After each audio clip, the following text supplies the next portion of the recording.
오늘도 우리 모두를 예배의 자리에 있게 하신 그 하나님 앞에 감사와 영광 올려드립니다. 우리 한번 그냥 옆에 있는 분들 잠깐 돌아보시면서 환영합니다. 잘 오셨습니다. 반갑습니다. 한번 그렇게 좀 인사하시면 좋겠습니다. 예. 니네도 서로 인사해야지. 땡큐. 예. 오직 하나님 한 분만이 우리의 예배를 받으시기를 소원하십니다. 하나님은 우리의 예배를 받으실 때 사실은 우리의 마음의 중심을 받고 싶어 하십니다. 그런데 그냥 내 중심만이 아니라 하나님의 거룩한 성령이 임재해 계신 내 것은 없고 하나님의 은혜로 충만한 그 마음을 받으시길 원하십니다. 이 시간 다 같이 두 눈을 감고 겸손히 머리를 숙이며 하나님 앞에 나아가겠습니다.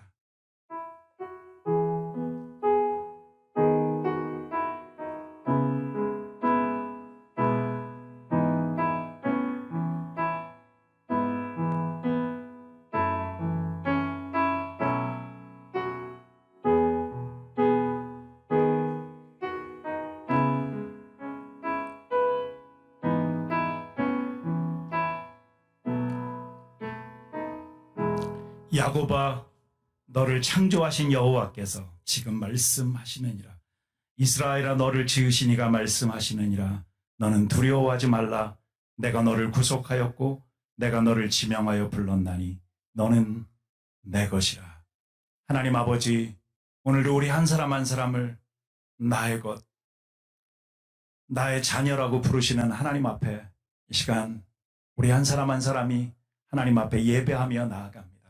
하나님, 오늘 예배를 통해서 하나님의 그 거룩함, 하나님 만날 수 있게 해주시고 하나님의 그 거룩함을 닮아갈 수 있게 해주시고 하나님이 원하시는 온전한 예배를 하나님 앞에 올려드릴 수 있도록 인도하여 주시옵소서.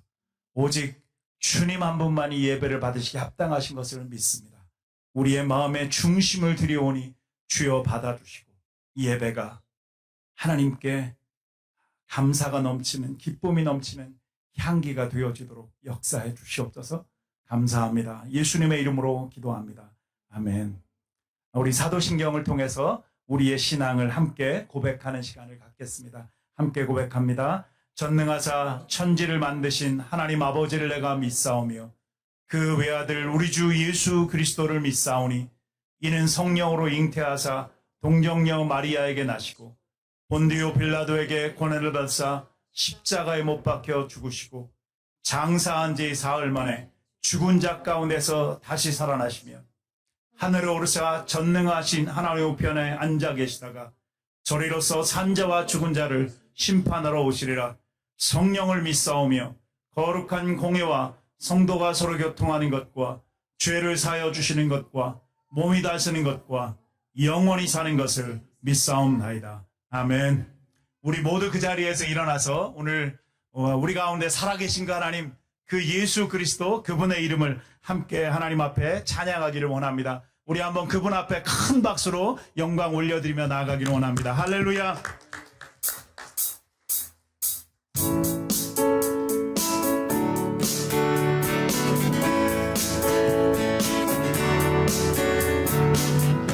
예수 열방의 소망, 예수 우리의 위로자, 주는 온 땅의 영원한 소망.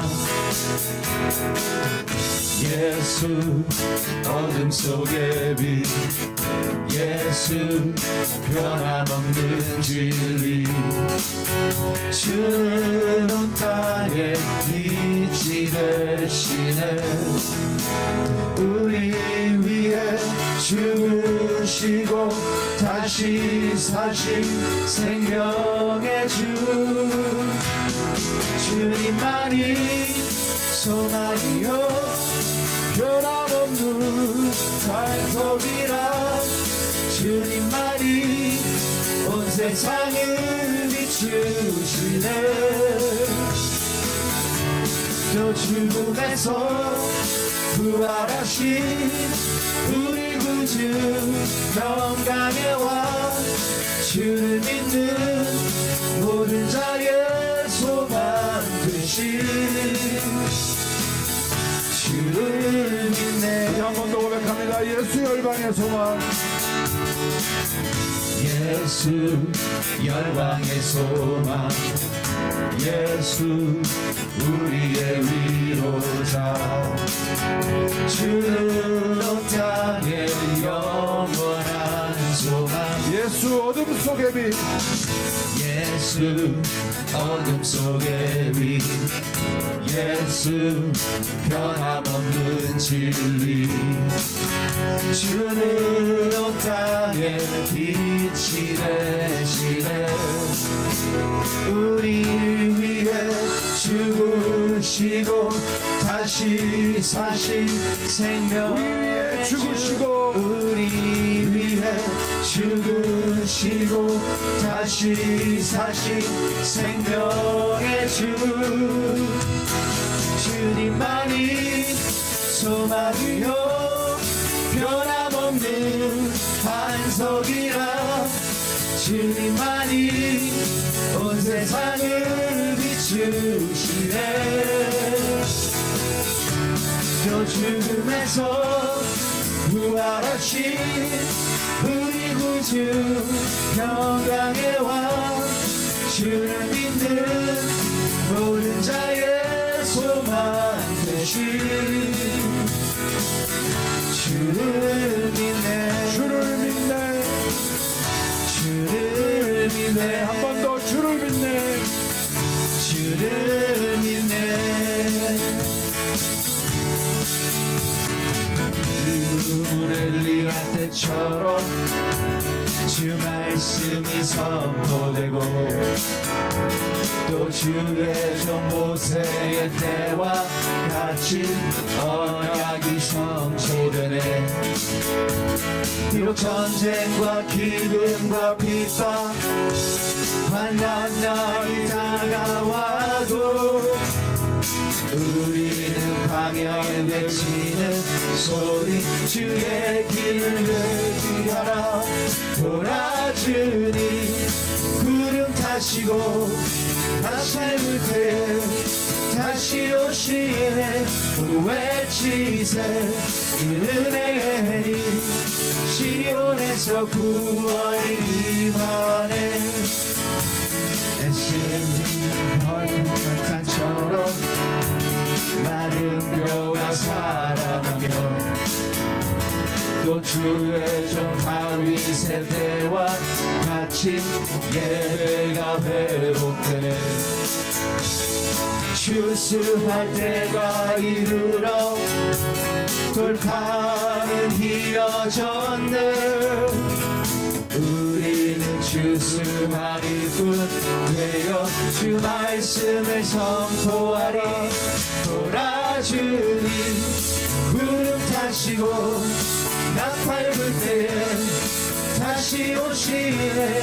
모두 외치세 은혜니 시온에서 구원을 돌아주니 돌아주니 구름 타시고 나팔 불 때에 다시 오시네. 모두 외치세 은혜니 시온에서 우리의 목소리로만 고백합니다. 돌아주니 돌아주니 구름 타시고 나팔 불 때에 다시 오시네. 모두 외치세 이는 은혜니 시온에서 구원이. 돌아주니 돌아주니 구름 타시고 나팔 불 때에 다시 오시네. 모두 외치세 이는 은혜니 시온에서 구원이 임하네.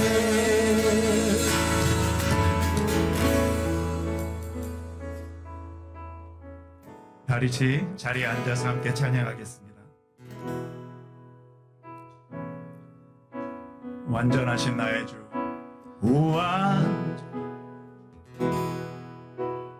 죄송합니다. 완전하신 나의 주, 완전하신 나의 주, 의의 길로 날 인도하소서 행하신 모든 주님의 영광 다 경배합니다. 다시 한번 하겠습니다. 완전하신 나의 주, 완전하신 나의 주 의의 길로 날 인도하소서 행하신 모든 주님의 영광 다 경배합니다. 예배합니다.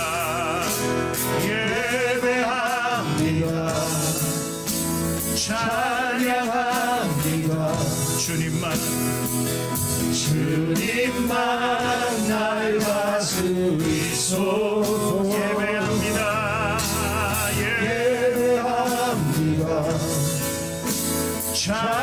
찬양합니다. 주님 홀로 높인다. 다 같이 한번 두 손 높이 들어서 예배합니다. 예배합니다. 찬양합니다. 주님만 날 다스리고 주님만 날 다스리소서.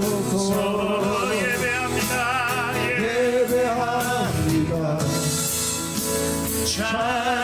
찬양합니다. 주님 홀로 높임 받으소서. 아멘. 우리 다 같이 두 눈을 감고 하나님 앞에 함께 우리 자녀들 함께 축복하면서 기도하겠습니다. Heavenly Father, we believe that you are living God. You are with us. Still you are moving in us, working in us, Lord. Lord, in this morning, thank you for being able to worship with the children today. I bless and pray for our children in the name of Jesus. Let these children be men of God's character only. And let these children be the ones who can share God's love with us, others. Let them realize well when they learn the word of God through their teachers today. Let them live in obedience, as you say. I praise the holy God. We glorify your name. I pray in Jesus' name. Amen. 우리 한번 여러분 다 한번 일어나고 우리 아이들 축복하는 박수 하겠습니다. Okay, would you stand up and then we bless you. 예, 우리 선생님들하고 같이 가서 하나님 말씀 우리 아이들 나누도록 하겠습니다. 예, 이 시간 우리 모두를 대표해서 우리 잠시 다시 한번 더 머리를 숙이고 함께 기도할 때 우리 이진수 집사님께서 우리를 대표해서 기도해 주시겠습니다.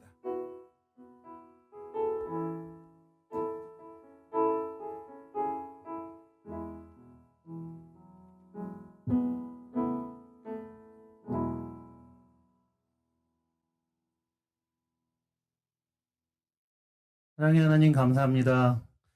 부족한 우리지만 지난 한 주간도 함께해 주시고 우리가 이렇게 하나님 전에 나와 예배할 수 있게 우리를 인도해 주신 주님 너무나도 감사드립니다.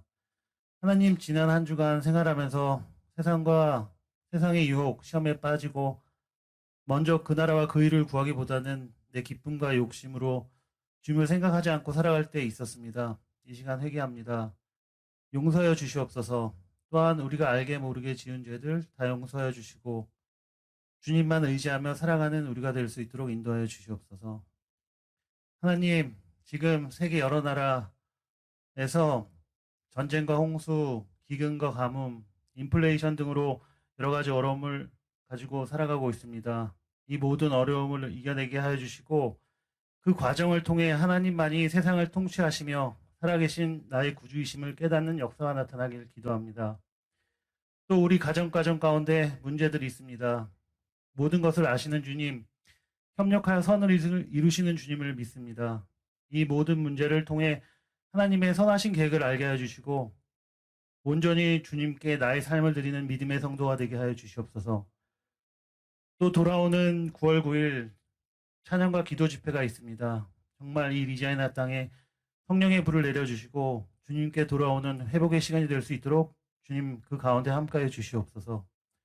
또한 각각 성교회 가운데 함께 하셔서 서로 하나 되고 서로 섬기며 교회를 위해 기쁜 마음으로 헌신하고 하나님께 영광 돌리는 성교회가 될 수 있도록 우리 교회 위에 언제나 함께해 주시고 우리 교회가 리자이나에서 진정한 하나님의 향기를 전하는 아름다운 교회가 될 수 있도록 주님 인도하여 주시옵소서. 목사님을 위해 기도합니다.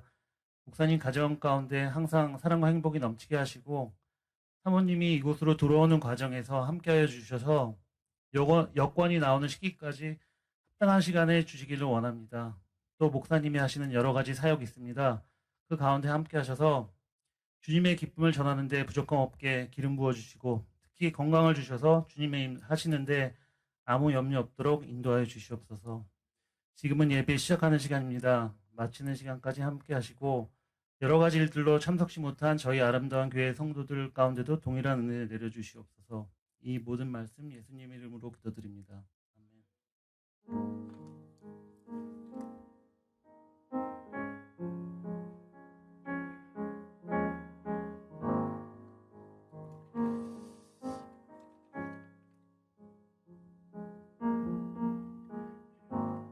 아멘. 이 시간은 함께 찬양하며 하나님이 우리 가운데 주신 은혜에 감사하는 헌금 봉헌하는 시간 갖도록 하겠습니다.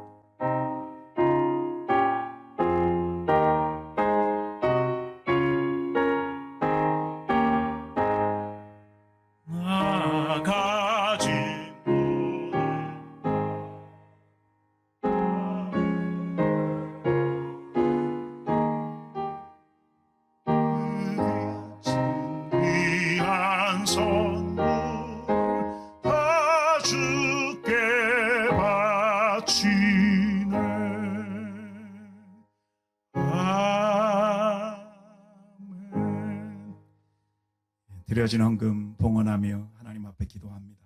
하나님, 정말 저희가 부족하고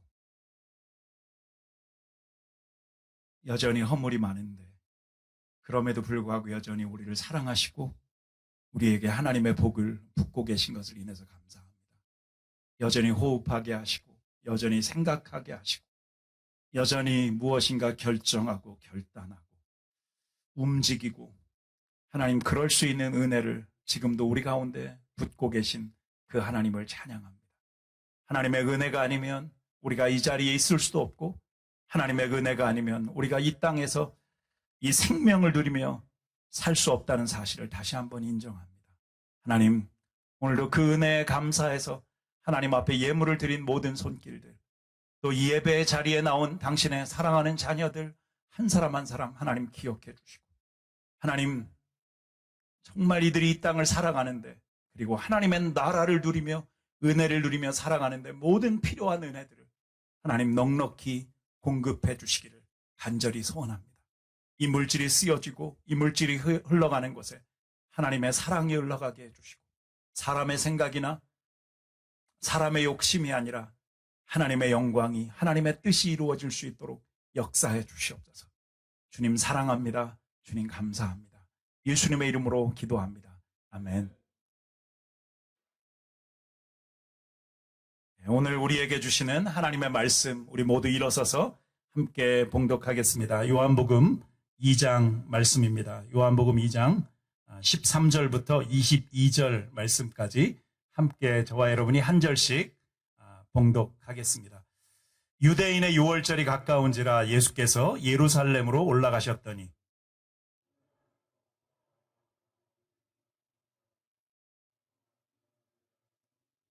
노끈으로 채찍을 만드사 양이나 소를 다 성전에서 내어 쫓으시고 돈 바꾸는 사람들의 돈을 쏟으시며 상을 엎으시고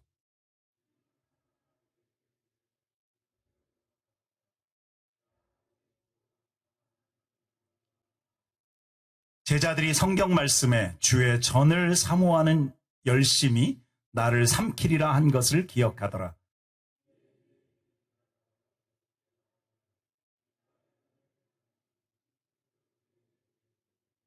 예수께서 대답하여 가라사대 너희가 이 성전을 헐라 내가 사흘 동안에 일으키리라.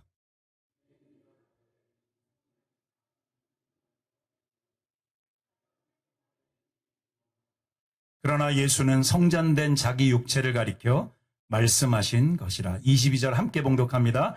죽은 자 가운데서 다시 살아나신 후에야 제자들이 이 말씀하신 것을 기억하고 성경과 및 예수의 하신 말씀을 믿었더라. 아멘. 예, 자리에 앉으시기 바랍니다. 예, 우리는 지금 지난 주간 BBS 마무리하는 그런 예배 하나님 앞에 드리면서 잠깐 다른 데 갔다가 이번 주 이제 5번째로 요한복음에 관한 그 말씀을, 요한복음의 말씀을 통해서 하나님이 어떤 분이신지, 그리고 하나님이 우리를 위해서 보내신 그의 아들 예수 그리스도가 어떤 분이신지를 구체적으로 배워가는 그런 시간을 갖고 있습니다. 태초에 그분이 정말 말씀으로 계시면서 온 우주와 만물을 창조하셨던 그 모습을 우리가 나누었습니다. 그리고 그분은 우리 가운데 빛으로 오셨지만 이 어둠이었던 이 세상은 빛이신 그 예수 그리스도를 우리의 구주로 받아들이지 않았던 것. 그러나 그럼에도 불구하고 예수님의 그 말씀은 영접하는 자, 곧 그 이름을 믿는 자들에게는 하나님의 자녀가 되는 권세를 주시는, 계속해서 이 요한복음은 그 예수 그리스도, 우리를 위해서 오신 그 예수님에 대해서 그 믿음, 그것을 강조하고 있는 것들을 보았습니다. 그리고 이제 2주 전에 저희가 예수님이 이 땅에서 행하셨던 첫 번째 표적, 그것이 뭐였죠? 물이 변해서 포도주가 되는 것에 대해서 우리가 나누었습니다. 이것은 그죠? 질을 변화시키는 그 하나님의 능력, 우리가 그것을 보았습니다. 그러나 이 말씀을 통해서 하나님은 정말 우리가 본질상 진노, 어쩌면 죽음이라고 하는 것밖에는 우리의 삶의 결과 속에 남을 것이 없는데 그 죽음을 생명으로 변화시키는 그 능력이 있다는 것을 우리 가운데 이것을 보여주셨고, 이 포도주를 만드시는 이 기적을 통해서 예수 그리스도가 이 땅에서 어떤 일을 하실지에 대한 그 사인을, 그 표적을 우리에게 보여주셨습니다. 요한복음에는 7가지의 이런 표적들이 있다고 말씀을 드렸습니다. 사인이 있다는 거죠. 사인. 그러니까 다른 성경에는 다 기적이라고 기록되어져 있는데 요한복음에만 유독 예수님이 하셨던 기적들 7가지를 기록하면서 그것을 표적이라고 그렇게 이야기하고 있습니다. 영어로는 sign이죠. I told you that there were 7 signs in the John's Gospel. The sign. 이 sign이 뭐죠? 이 sign. 이거는 reveal something이에요. 그러니까 무엇인가 드러내기 위해서. 그러니까 이 기적을 행하시는 이분이 누구이신가를 보여주기 위해서 했던 그 일이 표적이라고 하는 것입니다. 이제 오늘 저희가 이제 요한복음 2장을 시작하면서 지난번에 이 첫 번째 표적을 같이 나눴고요. 그 다음에 이제 그 2장에 바로 여기 오늘 이제 12절은 이렇게 전환하는 그런 글귀로 되어져 있고요. 이제 13절부터 예수님의 성전 정화 사건이라는 제목으로 이렇게 우리가 이제 성경책을 이렇게 펴면 거기에 그렇게 제목이 달려져 있습니다. 이제 성전 정화 사건을 오늘 여러분들과 나누겠습니다.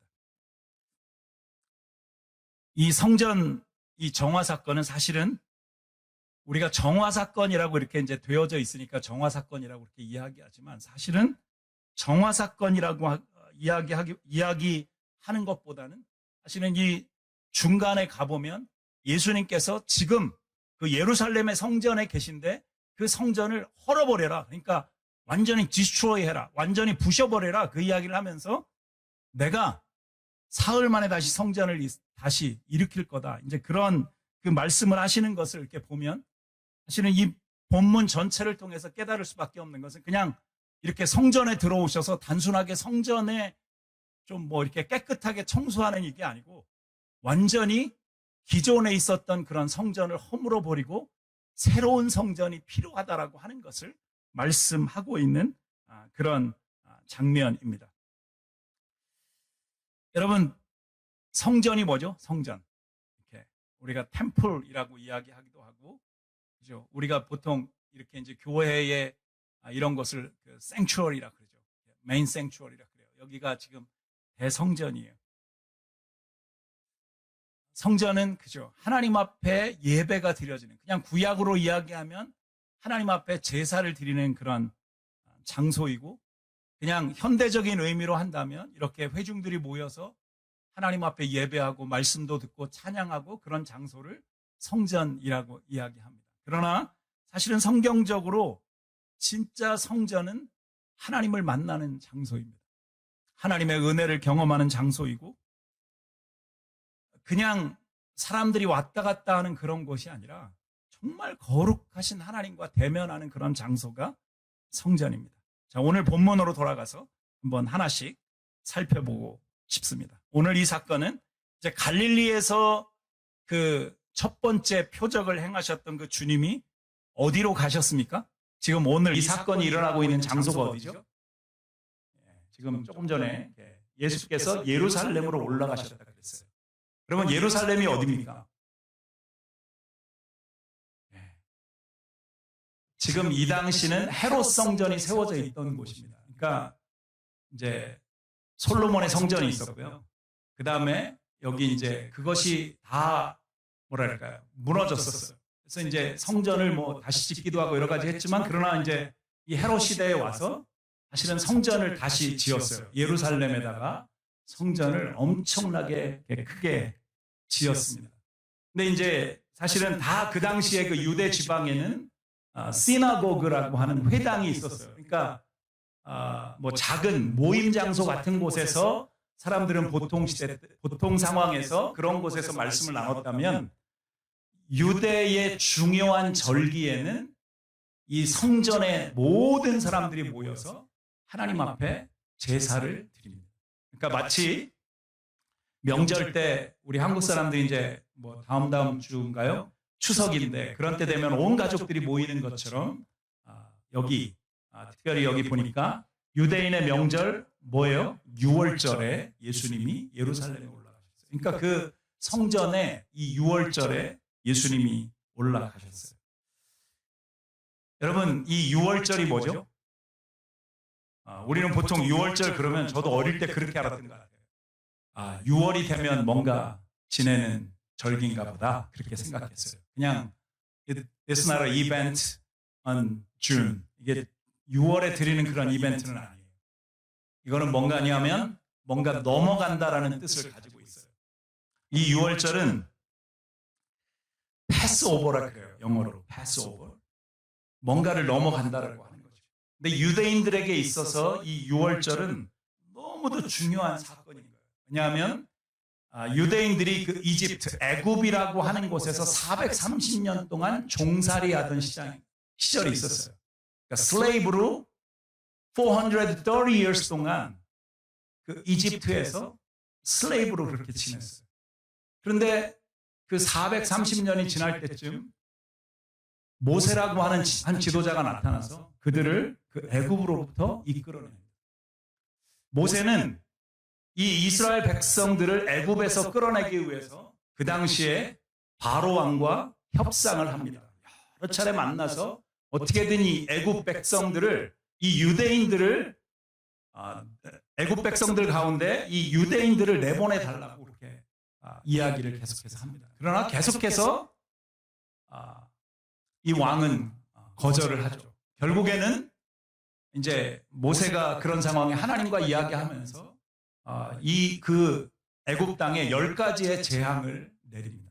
뭐 여러 가지 재앙이 있었죠. 메뚜기, 개구리, 뭐 강물이 피가 되고, 그런 재앙들이 쭉 있다가 그래도 돌려보내지 않으니까 마지막 재앙이 뭐였습니까? 모든 집안에 있는 장자, 그러니까 큰 아들을 다 하루아침에 죽게 하는 그런 저주가 그들 가운데 내립니다. 이 저주는 바로의 왕궁도 피해갈 수가 없었어요. 바로의 아들까지도 다 죽었어요. 그런데 하나님이 이 유대인들에게 그 일이 일어나기 전에 말씀하셨던 것이 있어요. 흠없는 어린 양, 아주 순전하고 깨끗한 그런 어린 양을 잡아서 그 어린 양의 피를 이 문설주, 그러니까 지금으로 말하면 문틀인 거예요. 그 집에 그 문틀에다가 이거를 이렇게 발라 놓으면 그 죽음의 사자가 지나갈 때, 그 죽음이 지나갈 때, 장자들이 죽는 그 죽음이 지나갈 때 그 집은 넘어갈 것이다. 피해갈 것이다. 그래서 이스라엘 백성들은 다 그렇게 한 거예요. 그 양을 잡아서 그 피를 다 문설주에 발랐고, 그 장자가 다 죽던 그날 그 이스라엘 백성들의 그 집은 다 피해간 거예요.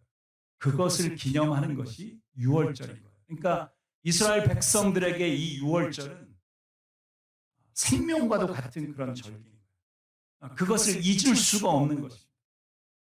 근데 이 유월절에 예수님이 예루살렘에 가셨어요. 근데 여기 요한복음에 이렇게 시작하면서 유대인의 유월절이 가까운지라, 뭐 사람들은 유월절 그러면 다 유대인들이라는 걸 알고 있는데 요한이 왜 이것을 기록하면서 유대인의 유월절이라고 그랬을까? 이것은요, 굉장히 부정적인 의미로 여기에 유대인이라고 하는 것을 사용하는 것입니다. 그러니까 유대인들이 이 유월절에 뭔가 잘못하고 있다는 것입니다. 출애굽기 12장 27절에 보면 이는 여호와의 유월절 제사라. 여호와께서 애굽 사람을 치실 때 애굽에 있는 이스라엘 백성 자손의 집을 넘으사 우리 집을 구원하셨느니라. 이 귀한 유월절에 하나님 앞에 예배를 드리는데 뭔가 잘못되어져 있다는 것을 이야기하고 있는 것입니다. 여러분 한번 성경 여기 오늘 본문의 14절을 한번 보시면 좋겠습니다. 아니 13절, 14절을 좀 같이 보겠습니다. 거기 보니까 한번 13절, 14절. 그냥 14절만 같이 읽죠. 한번 읽어보시겠어요? 성전 안에서 시작. 성전 안에서 소와 양과 비둘기 파는 사람들과 돈 바꾸는 사람들의 앉은 것을 보시오. 자, 여러분 성전 안에 뭐가 있어야 될까요? 성전 안에 그냥 제가 혹시 집사님 되면은 제가 이렇게 그 당시에 그 예루살렘 성전 그림을 거기 하나 넣어놨었는데 한번 보여주시면 좋겠습니다.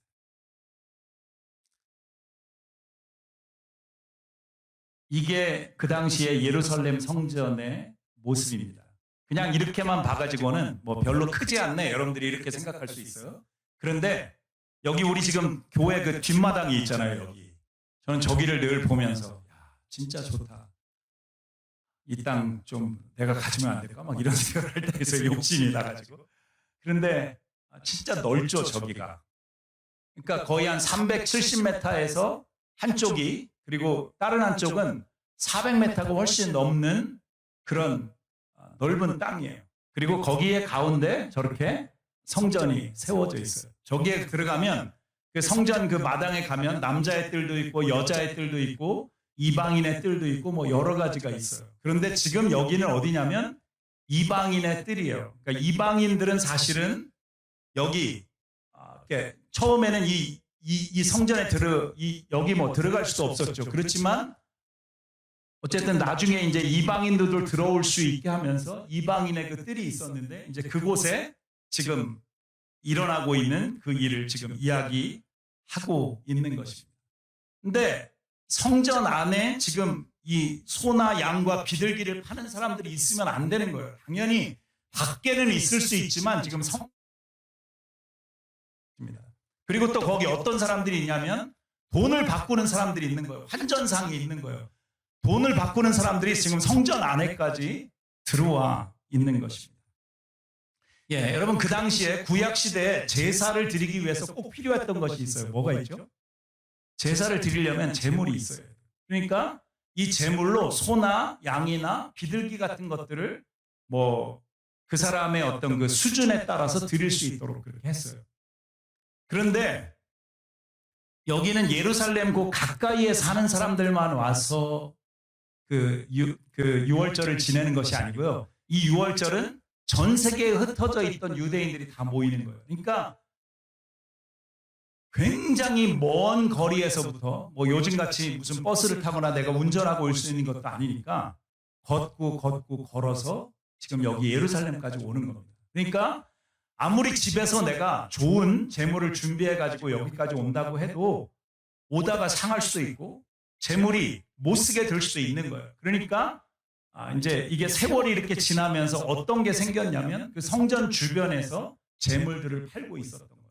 그런데 그 성전 주변에서 재물들을 팔다 보니까요, 너무 장사가 잘 되는 거예요. 근데 그거를 그 당시에 제사장들과 성전에서 일하는 사람들이 보면서, 그 당시에 지도자들이 보면서 이게 돈이 된다는 것을 발견한 거예요.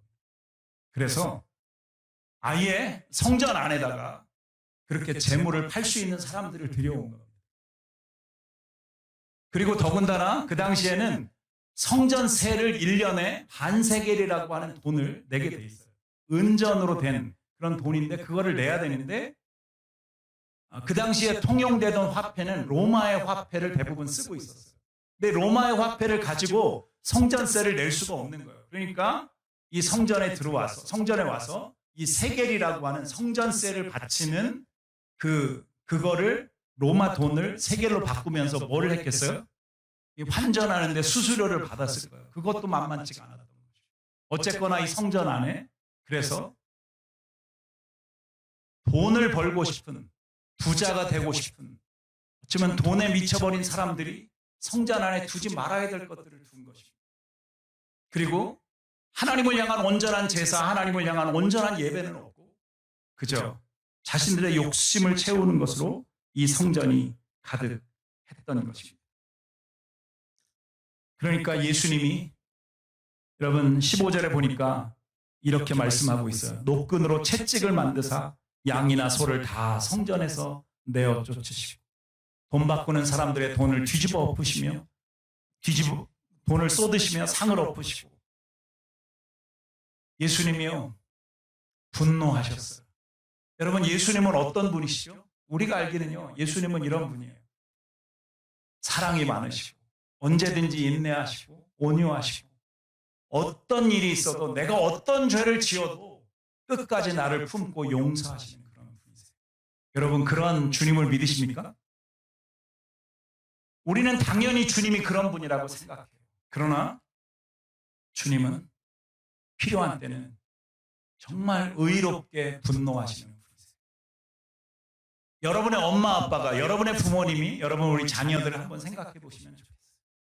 여러분이 물론 잘할 때 여러분의 부모님이 진짜 잘한다, 너무 멋있다, 우리 아들 진짜 우리 딸 너무 이쁜데 그렇게만 해라, 우리가 그렇게 칭찬하시죠. 근데 여러분이 만약에 나이도 안 됐는데 담배를 핀다든지 술을 마신다든지 아니면 뭐 마약에 손을 댄다든지 남의 것을 손을 댄다든지, 여러분 그런 때도 만약에 부모님이 야 우리 아들 너무 멋있네, 야 너 이거 훔쳐가지고 부자 됐네, 여러분 이런 거를 여러분의 부모님이 칭찬한다고 생각해 보십시오. 부모님이 여러분을 사랑하는 겁니까? 아니면 저주하는 겁니까? 하나님은요, 우리를 사랑하시는 예수님은 우리가 잘못되어져 가는 것을 그냥 보실 수가 없는 거예요.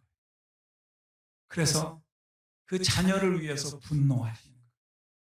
너무나도 잘못되어진 이 성전 안의 이 모습을 보시고 주님은 분노하십니다.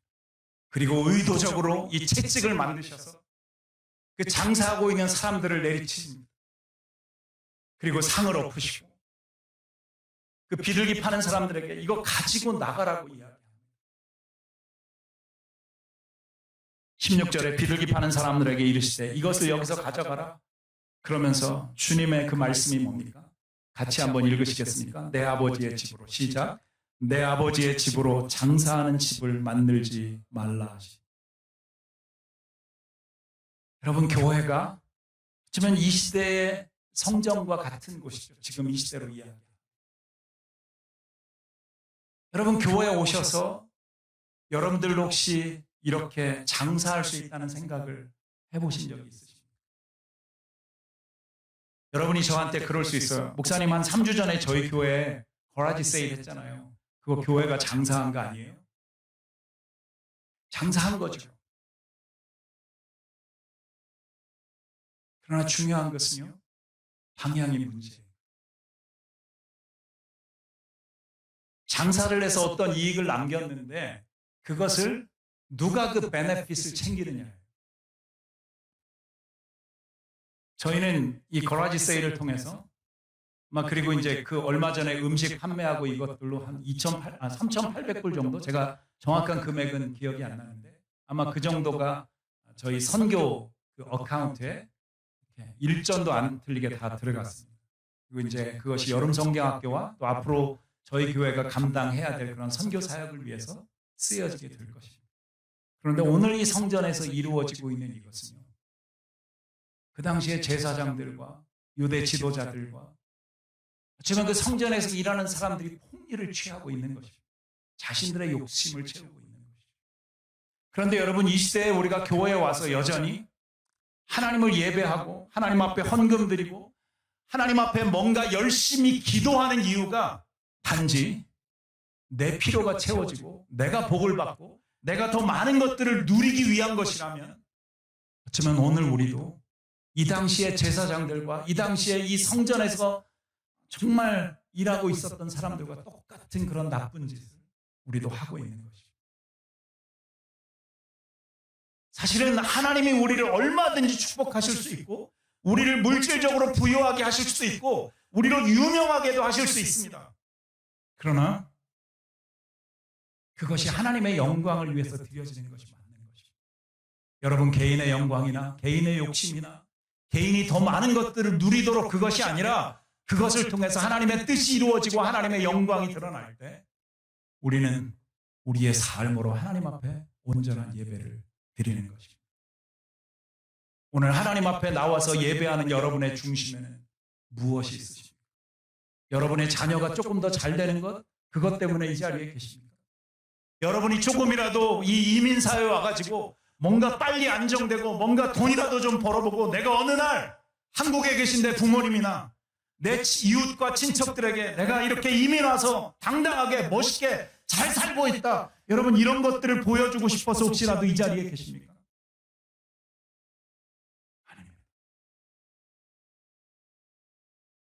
물론 하나님이 당연히 하나님을 믿는 믿음의 결과로, 은혜의 결과로 우리에게 그런 선물들을 주실 수 있습니다. 그러나 그 방향이 나 자신을 위한 것이 아니라 정말 하나님의 영광을 드러내고자 할 때 하나님이 그렇게 하실 것이라고 하는 거죠. 하나님은 여러분의 필요를 채우시는 분이세요. 여러분이 진짜 하나님 앞에서 믿음으로 겸손하게 살아가고 정말 겸손한 하나님 앞에, 겸손하게 하나님 앞에 예배할 때 하나님은 여러분 가운데 그렇게 일하실 분이라고 하는 거죠. 여러분, 예수님이 오늘 여기서 간절하게 내 아버지의 집으로 장사하는 집을 만들지 말라. To those who sold doves, he said, get this out of here. Stop turning my father's house into a market. 이 my father's house, 내 아버지의 이 집을 제발 장사하는 이 마켓으로 만들지 말라고 예수님이 아주 간절하게 말씀하고 있습니다. 여기서 이 My Father's House, 내 아버지의 집이라고 예수님이 그렇게 말씀하시는 것은 지금 하나님 아버지와 예수 그리스도의 관계를 이야기하고 있습니다. 여러분과 하나님과의 관계가, 하지만 예수님과 하나님이 지금 이야기하고 있는 것과 똑같은 거예요. 여러분은 지금 어디에 오셨는가? 내 아버지 집에 오십니다. 내 아버지 집. 여러분을 사랑하시는 아버지, 여러분들을 위해서 놀라운 계획을 가지고 계신 하나님 아버지, 여러분 그 집에 여러분들이 여기 계신 것입니다. 여기 장사하는 집과 아버지의 집이 이렇게 대조를 이루고 있습니다. 하나님은 그곳이 아버지의 집이 되기를 원하세요. 바로 성전의 진정한 가치가 회복되기를 예수님이 간절히 원하고 계십니다. 오늘도 예배를 시작하면서 오늘 여러분에게 이 예배가 뭘까요? 라고 하는 질문을 드리면서 예배를 시작했습니다. 예배는요, 다른 건 다 거두절미하고라도 예배는 하나님을 만나는 현장입니다. 거룩하신 하나님. 그러나 죄인된 이 모습을 가지고 그저 내 이익만 생각하는 그런 장사꾼의 그 모습을 가지고는 우리가 하나님의 그 거룩한 모습을 우리가 만날 수 없다는 사실을 아십니까? 여러분, 그러면서 오늘 이 본문은 이렇게 이야기합니다. 17절에 보니까 제자들이 성경 말씀에 주의 전을 사모하는 열심히 나를 삼키리라 한 것을 기억하라. 예수님이 지금 이렇게 말씀하시는 그 장면, 예수님이 지금 분노하시는 그 장면 속에서 제자들이 뭔가를 하나 딱 깨달아요. 깨닫는다기보다는 뭔가가 제자들의 머릿속에 확 스치고 지나갔어요. 그게 뭐냐 하면 구약 성경에 기록되어졌던 하나님의 말씀이 딱 기억난 거예요. 그 말씀이 뭐냐 하면 여기 이거예요. 주의 전을 사모하는 열심히 나를 삼키리라. 시편 69편에 나오는 말씀인데요. 이 말씀이 확 생각이 나요. 여러분, 이 말씀이 사실은 어떻게 생각하면 그냥 이걸로만 볼 때는요, 도대체 이게 무슨 말인지 이해가 잘 안 돼요. 그냥 제가 쉽게 설명을 드리면 이거예요. 주의 전을 사모하는 열심이라고 하는 것은 하나님 아버지를 사모하는 그 열정, 예배에 대한 열정, 하나님과 함께 있는 그 열정이 너무 강해서 여기 그 열심이 나를 삼키리라에 이 삼킨다라고 하는 것은요, 죽는다는 거예요. 결국은 사실은 이 시편 69편을 통해서는 예수 그리스도께서 이 땅에 오셔서 이 하나님의 그 사랑과 그 열정 때문에 많은 사람들에게 붙들려서 십자가에 못 박혀 죽을 것에 대해서 예언하고 있는 거예요. 여기서 나를 삼킬 것이니 이것이 뭐냐면 오늘 이 사건을 통해서 이 아버지의 집을 사모하는 열정, 이 아버지의 집을 깨끗하게 하고자 하는 열정, 이 무너진 정말 성전다운 성전이 아닌 것 같은 이 장사꾼의 집이 되어져 버린 이 성전이 아버지의 집으로 회복하고자 하는 그 열정 때문에 사실은 여기서부터 예수님이 십자가에 못 박혀 죽으시는 그 사건이 시작된다는 사실을 아십니까? 이것으로부터 예수님이 결국은 십자가에 못 박혀 죽는 빌미를, 그런 이유를 제공한다는 거죠. 그러니까 제자들의 머릿속에 생각난 건 뭐냐면, 맞아, 이것 때문에 예수님이 십자가에 죽으셨다. 조금 더 깊이 가면 이것입니다. 이 잘못된, 이 죄악에 빠져있는, 도저히 다른 방법으로는 구원할 수 없는 하나님의 백성들을 구원할 수 있는 것은 자기가 우리의 죄를 대신해서 십자가에 죽는 방법 외에는 없는 거예요. 그렇게 주님이 죽으셨다라고 하는 것을 이 제자들이 생각한 것입니다. 그런데 유대인들이 묻습니다. 예수께 이렇게 말합니다. 내가 이런 일을 행하니 무슨 표적을 우리에게 보이겠느냐. 예수님이 그렇게 어쩌면 이해할 수 없는 이야기들을 하시면서 분노하시는 그 앞에서 이 유대인들이 이야기를 합니다.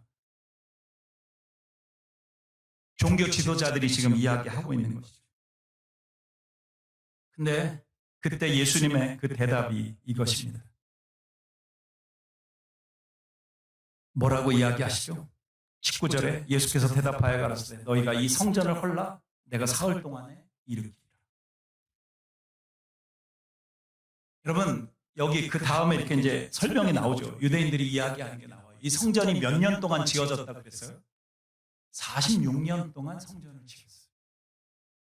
그런데 한 이상한 남자가 와가지고 지금 이야기하는 거예요. 이 성전 지금 다 부셔버려. 그러면 내가 이 성전을 사흘 만에 다시 일으킬 거예요. 그 당시에 이 유대인들, 지금 이 질문을 하고 있었던 사람들은 진짜 미친놈이구나 그렇게 생각했어요.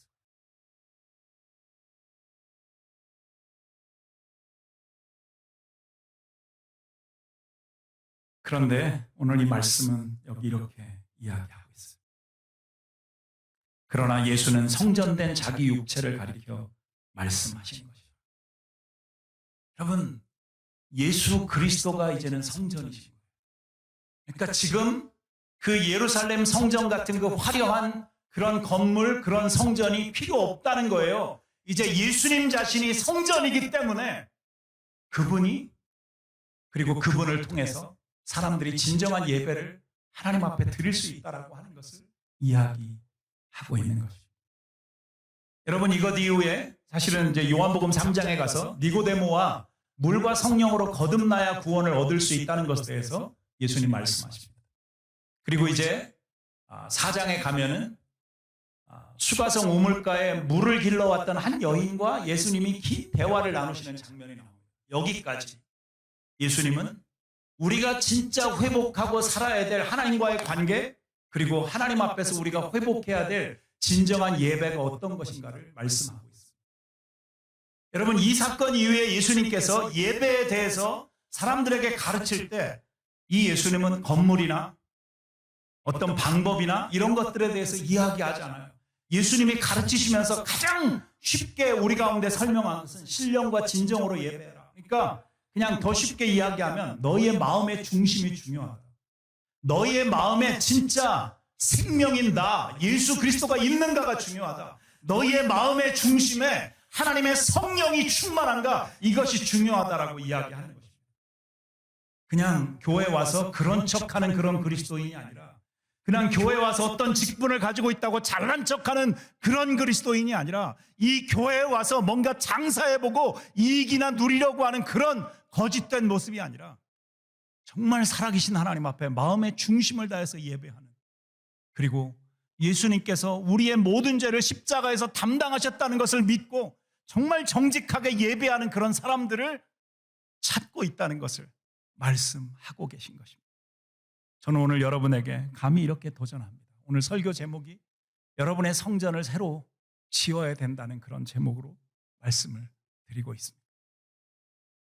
여러분은 지금 어떤 성전을 여러분 안에 가지고 계십니까? 여러분이 꿈꾸는 성전, 여러분이 꿈꾸는 그 예배의 모습은 어떤 것입니까? 저는요 35년 동안 이런 예배 사역을 했어요. 어디 가서든지 찬양하고 말씀 전하고 이런 걸 했어요.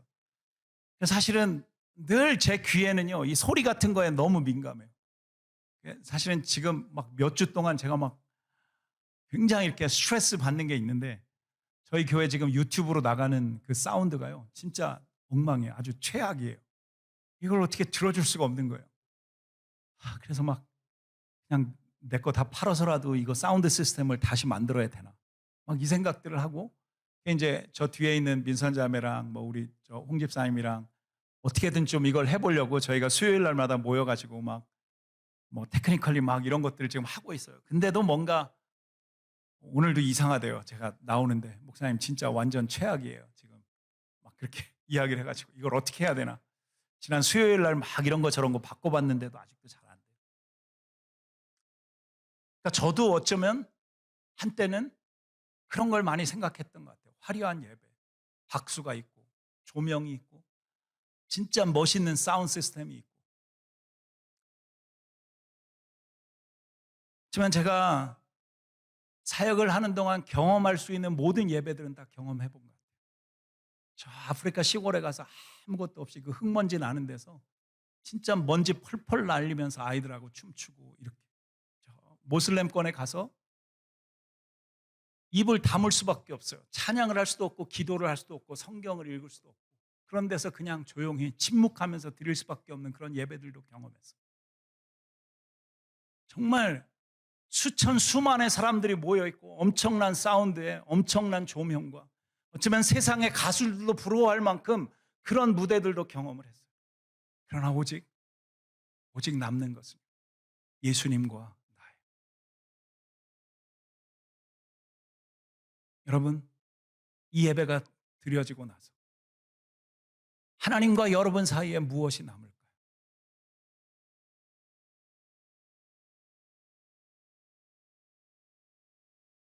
오늘 여러분 안에 하나님의 간절한 소원은 새롭게 여러분의 성전이 세워져 가기를 원해요. 세상이 이야기하는 그런 모습의 예배가 아니라 하나님이 기뻐하시는, 하나님이 받으실 만한 예배가 여러분 가운데서 드려지기를 하나님은 간절히 소원하십니다. 오늘 읽었던 그 본문의 맨 마지막에 가면 22절에 보니까 죽은 자 가운데서 살아나신 후에야 제자들이 이 말씀하신 것을 기억하고 성경과 및 예수의 하신 말씀을 믿었더라. 하지만 이 사건 이후에 세월이 지났어요. 예수님이 십자가에 죽으셨어요. 그리고 그분이 죽음에서 부활하셨어요. 그제서야 제자들이 예수님이 그날 하셨던 그것이 기억나고 깨달아지기 시작한 거예요. 그래서 그때부터 예수님의 제자들이 제대로 더 믿기 시작했어요. 오늘 우리가 이 사건을 보면서 저와 여러분 안에 하나님이 우리의 믿음이 새로워지기를 소원하시고 우리의 예배가 새로워지기를 소원하세요. 여러분, 우리의 믿음이 새로워지고 정말 우리가 하나님 앞에서 우리의 삶의 태도가 달라지기 위해서는 하나님과 여러분 사이를 연결해주는 이 예배의 모습이 달라지지 않으면 여러분의 삶이 바뀌어지지 않는다는 거예요. 여러분에게 믿음으로 도전합니다. 이 예배는 주일날만 와서 드리는 그 예배를 이야기하는 것이 아니에요. 여러분, 로마서 12장 1절 2절에 가면 하나님이 진짜 우리에게 요구하시는 예배가 무엇인지 말씀하고 있습니다. 여러분, 그 예배는 어떤 예배일까요? 너희는 이 세대를 본받지 말라고 말씀하고 있습니다.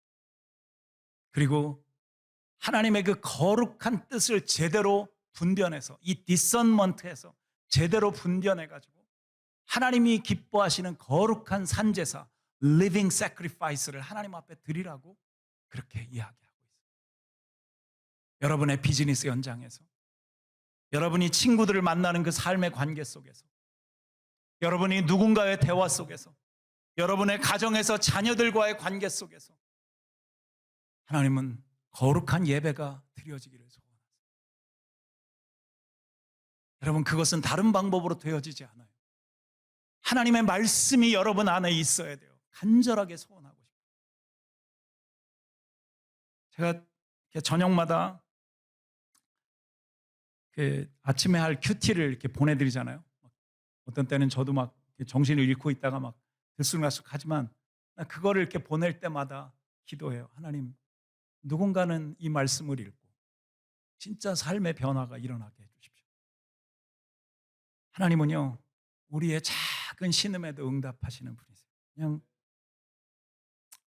제가 어제 몇 분들 골프하러 가셨잖아요. 제가 어제 이제 거기 가서 기도하고 그리고 이제 여기 교회에 왔어요. 그리고 제가 저 뒤에 앉아가지고 한참 동안 기도했어요. 오늘 예배를 위해서 기도하고 그리고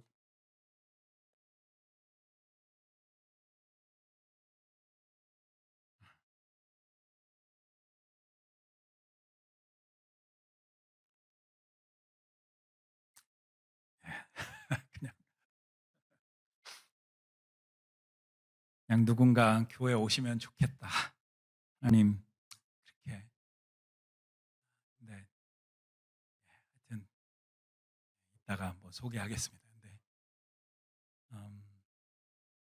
하나님은요, 우리의 작은 기도, 작은 신음에도 응답하시는 거예요.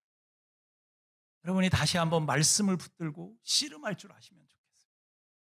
오늘 여기 이렇게 김성애 목사님 오늘 오셔서 같이 예배드려서 너무 감사한데, 이제 목사님이 성경 읽는 마을이라는 그 사역을 하고 계신데, 이 말씀이 없이요 사람들의 삶이 변화될 수 없고 말씀이 없이 온전한 예배를 드릴 수 없어요. 뭐 여기 찬양팀이 올라와서 매주 찬양하는데 찬양팀도 말씀이 없이는 찬양할 수 없는 거죠. 저는 여러분 안에 이 거룩한 말씀이 있기를 간절히 소원해요. 제가 오늘 아침에 여러분 한 분 한 분에게 카톡 보내면서 The Starry Starry Night이라는 음악을 좀 듣고 오시면 좋겠습니다 그랬는데, 듣고 오신 분 손 들어보실래요? 다른 분들은 지금 이게 뭔 소린가, 이 목사가 아침마다 이렇게 카톡을 보내도 안 보시고 그냥 하여튼 좀 보세요. 제가 되게 고민하면서 보내는 거거든요. 여러분, 그 Starry Starry Night이라는, 한국말로는 별이 빛나는 밤에, 아니면 뭐 그죠, 뭐 별이 밝게 빛나는 밤, 뭐 이렇게 번역해서 이야기합니다. 그 빈센트 반 고호라는, 여기 지금 얼굴이 나와 있는데 자기가 그린 그 자화상입니다. 그리고 그 옆에는 The Starry Starry Night이라고 하는 그 그림이에요. 이 빈센트 반 고호는요 37살까지밖에 안 살았어요. 그것도 마지막에 죽을 때 사실은 총으로 쐈어요. 자기 자신이. 그 자리에서 그래도 죽은 건 아니고 며칠 있다가 이제 죽었어요. 결국은 뭐 자살한 거나 마찬가지죠. 근데 사실은 이 빈센트 반 고흐는 목사의 아들로 태어났어요. 네덜란드에서. 그리고 이 가정에서 정말 원했던 것은 이 빈센트 반 고흐가 목사가 됐으면 좋겠다. 그래서 신학교를 보냈어요. 근데 신학교에서 공부를 하고서 목사가 되는 시험을 칠 때마다 떨어지는 거예요. 왜 떨어지나 봤더니 설교가 안 되는 거예요. 설교가.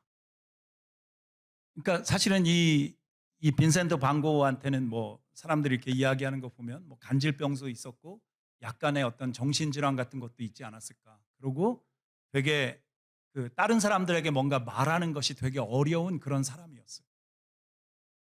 그러니까 설교가 안 되는 거예요.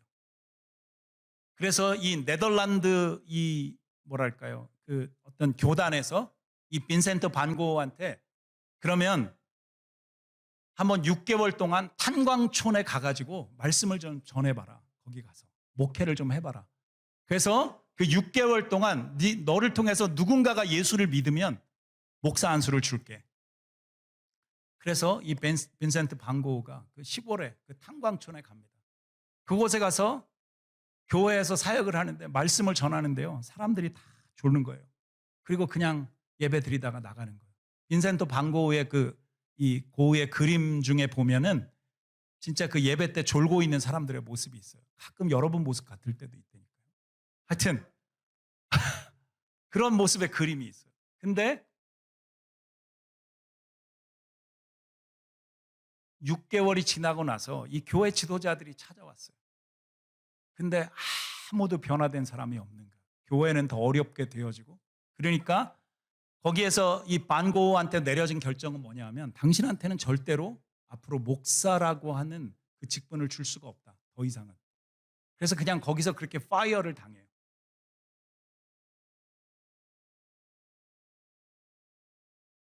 반 고흐의 마음이 너무 아팠을 거예요. 쉽지 않았을 거예요. 그렇지만 이 반 고흐 안에는 말은 잘 못하지만 그림을 그리는 그 열정이 있었어요.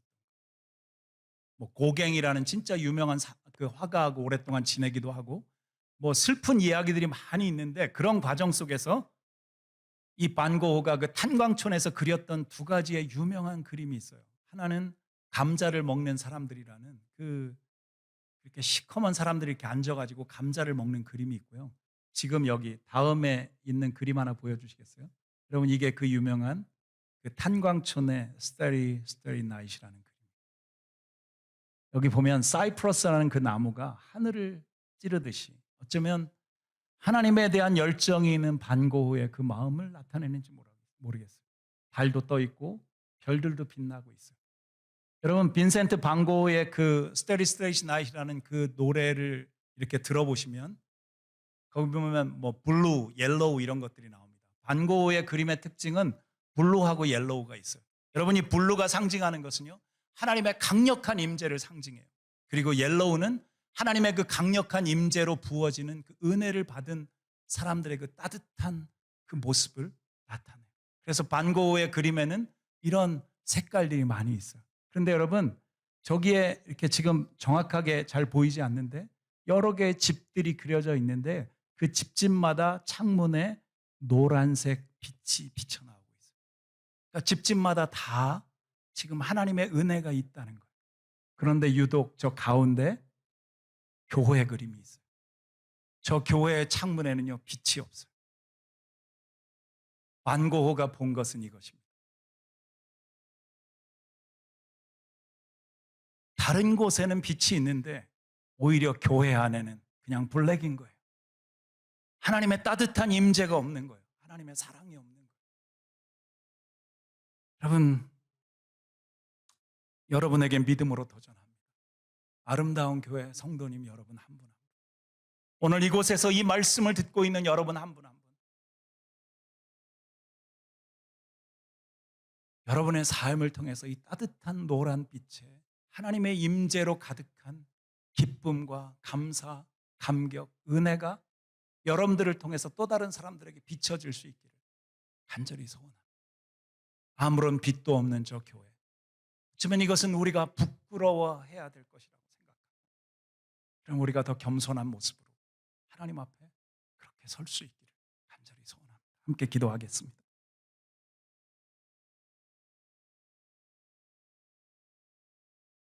이 시간 같이 한번 하나님 앞에, 여러분 큰 소리 내지 않아도 좋습니다. 그러나 하나님은 말씀을 듣고 여러분들이 결단하기를 소원하십니다. 완전하신 하나님, 지금도 우리를 사랑하시는 하나님, 여러분이 이 땅에 비치고 소망이기를 원하시는 하나님, 과거에 잘못된 성전을 다 헐어버리고 내 안에 새로운 성전이 지어져 가기를 원하시는 그 하나님 앞에 여러분 한 분 한 분이 온전한 예배자, 하나님이 기뻐하시는 성전을 가진 그런 믿음의 사람들이 되기를 간절히 소원합니다. 여러분 그런 마음을 가지고 이 시간 잠시만 여러분의 중심을 다해서 하나님, 내가 그런 하나님의 사람, 그런 예배자, 그렇게 성전을 지어가는 하나님의 사람이 되기를 원합니다.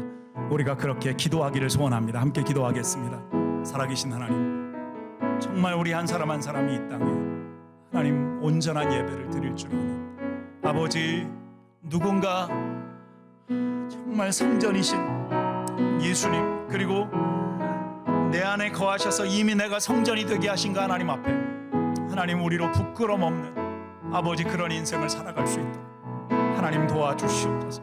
우리 안에 임하신 하나님의 성령, 우리 안에 임하신 하나님의 성령, 우리 안에 임하신 하나님의 그 권능과 역사를 하나님 우리가 드러낼 줄 아는 그런 사람들 될 수 있도록 하나님 인도하여 주시옵소서. 아버지 주여 예배를 받아주시옵소서. 함께 찬양하겠습니다.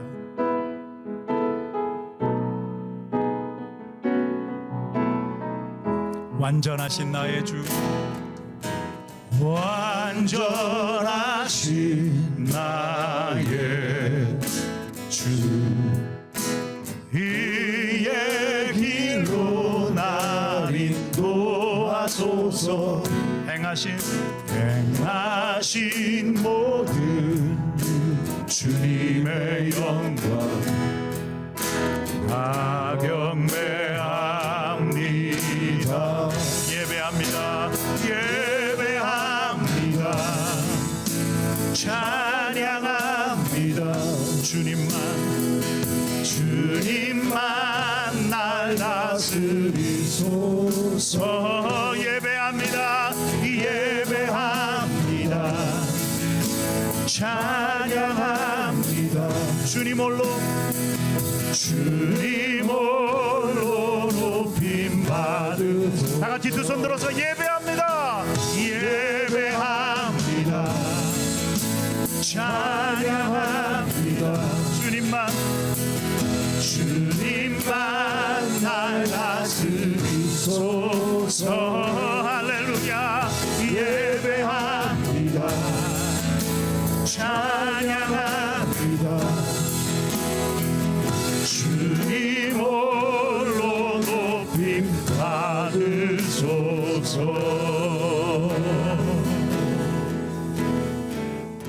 아멘. 여러분이 기도하고 또 믿음으로 결단한 대로 온전한 예배자로 날마다 새로운 성전을 지어가시는 여러분들이 되기를 간절히 원합니다. 이 시간에 교회 소식 영상을 통해서 나누겠습니다.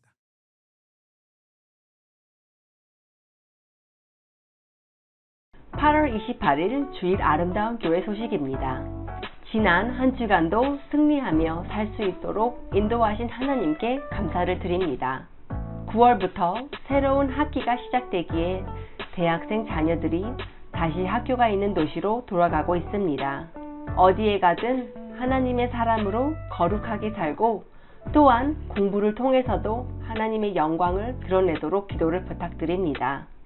다음 주는 굿세일 일기 수료식이 있을 예정입니다.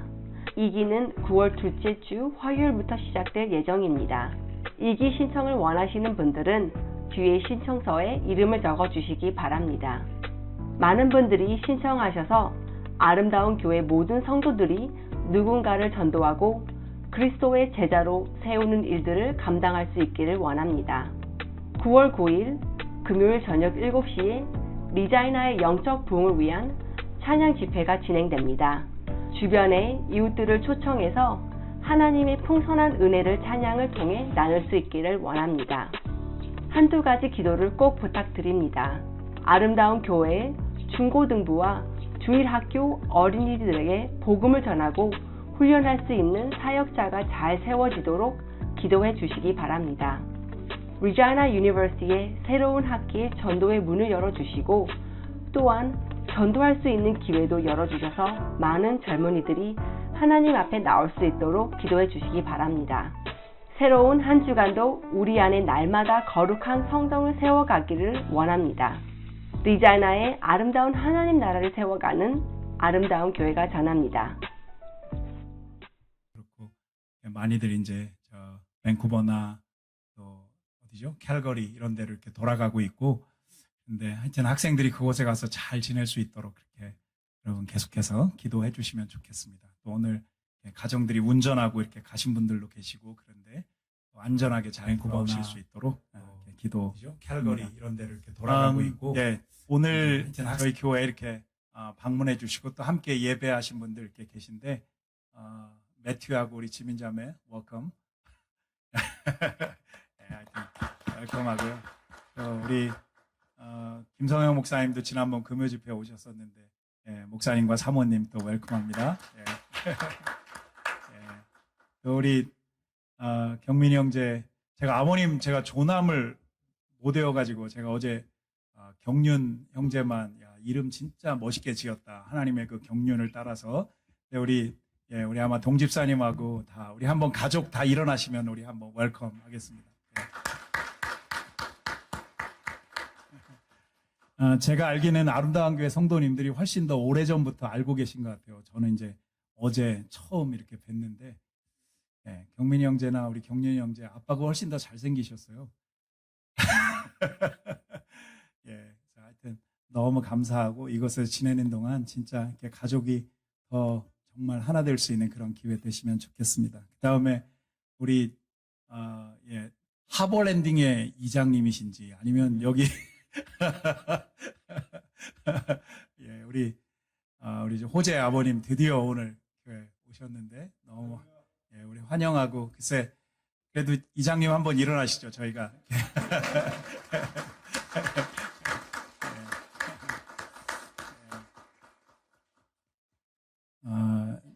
제가 사실은 많이 뵌 건 아닌데 그냥 뵐 때마다 그래도 교회 언제 오실지, 근데 이제 사실은 제가 계속 강요하고 그러긴 그럴 것 같아서 그냥 저희 아내랑 그냥 우리가 기도하자 그랬는데, 그래도 오늘 와주셔서 너무 감사하고, 예, 하여튼 사실은 밴쿠버 또 거기에서 또 비행기 타시고 한 40분 더 들어가시는 그곳을 이렇게 2주에 한 번씩 계속 왔다 갔다 하시면서 일하셔야 되고 쉽지 않으신데, 예, 하여튼 더 건강하시면 좋을 것 같고, 또 이제 또 우리 호재 어머님 한국 가신다 그랬는데 그것도 잘 준비되시면 좋겠습니다.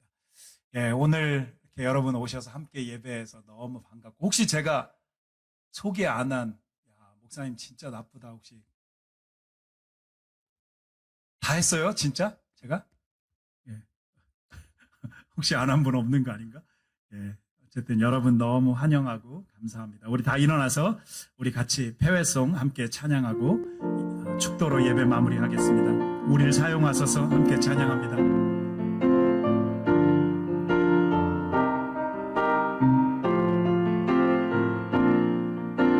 우리에겐 소원이 하나인데, 주님 다시 오실 그날까지 우리 가슴에 새긴 주의 십자가 사랑, 나의 교회를 사랑케 하네. 주의 교회를 향한 우리 마음, 희생과 포기와 가난과 고난, 하물며 죽음조차 우릴 막을 수 없네. 우리 교회를 이 땅에 희망, 교회를 교회되게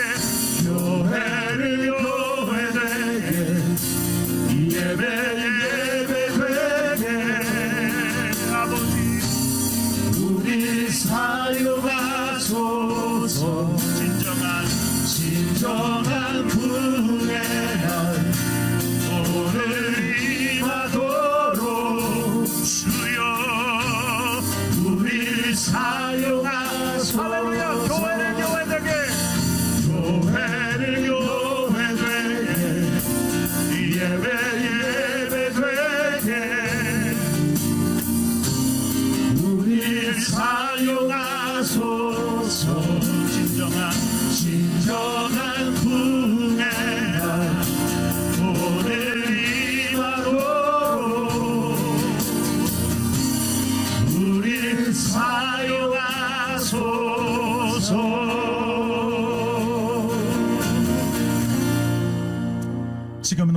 예수 그리스도의 은혜와 하나님 아버지의 크고 놀라우신 사랑과 성령 하나님의 우리를 힘있게 하시고 온전한 예배자가 되게 하시고 우리 안에 새로운 성전을 지어가게 하시는 그 역사가 넘치도록 역사하시기를 우리 주 예수 그리스도의 이름으로 간절히 축원하옵나이다. 아멘.